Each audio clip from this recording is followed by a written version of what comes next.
Even though San Francisco's rookie minicamp has just begun, some players are already starting to distinguish themselves from their peers. One of those guys being Renardo Green, the cornerback San Francisco selected in the second round from Florida State. During his college days, he shut down LSU's Malik Neighbors, and now during San Francisco's rookie minicamp, he's doing a great job against all their wide receivers, including their first round pick, Ricky Pearsall. But perhaps the biggest news we've learned so far about Renardo Green is that he will start competing on that inside nickelback spot, as well as learning the outside position. And I think this is just going to give San Francisco a lot more versatility at this position.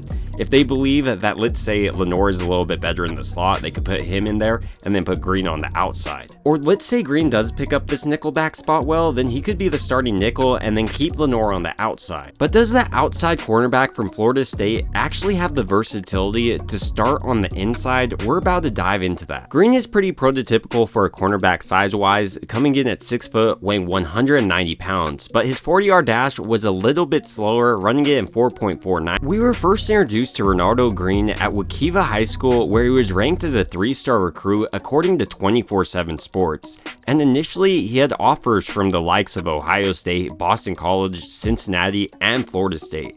Ultimately, he did decide to commit to Florida State. Across his time at Florida State, Green found the majority of his success playing the outside cornerback position, but he also showed off versatility, playing safety as well as the nickelback. And as I kind of alluded to earlier, no matter who Green went against at Florida State, he routinely rose to the occasion, especially during the last 2 years of his career there. During 2022, for instance, he was honorable mention All-ACC, where he played in 13 games, had 58 tackles, 3 tackles for loss, and 5 passes broken up. In 2023, he was second team All-ACC, and he led his team with 13 pass breakups, as well as having 43 tackles, 2.5 tackles for loss, half a sack, and 1 interception.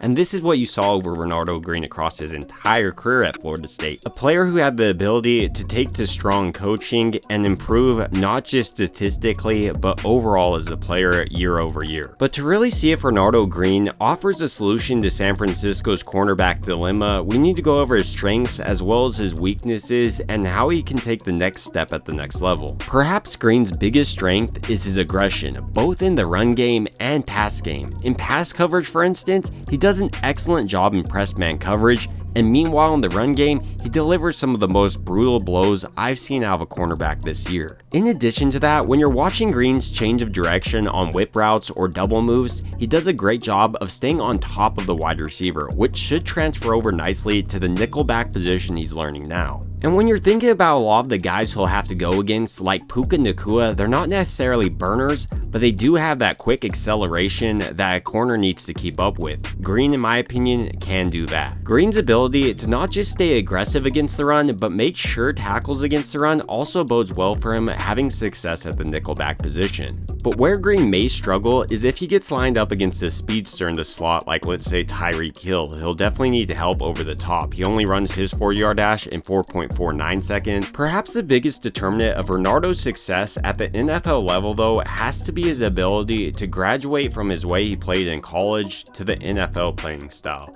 He was extremely aggressive in college, and often penalties weren't called. But now moving to the NFL, he needs to make sure once he's outside of that 5-yard buffer zone, he doesn't grab the wide receiver at the top of his route or give up a costly face mask. But if Green can balance his aggression and not draw too many flags at the NFL level, I do think he can be successful right away for San Francisco. So rather than sitting on the bench for a couple of years, which is customary for rookies, I could see him start this year. But ultimately, these are just my thoughts of Renardo Green's camp performance, him transitioning to nickelback, and how he can have success at the next level. And it would mean a ton if I could get your thoughts down below, as well as if you would like and subscribe. And as always, I hope you guys have a great rest of your day.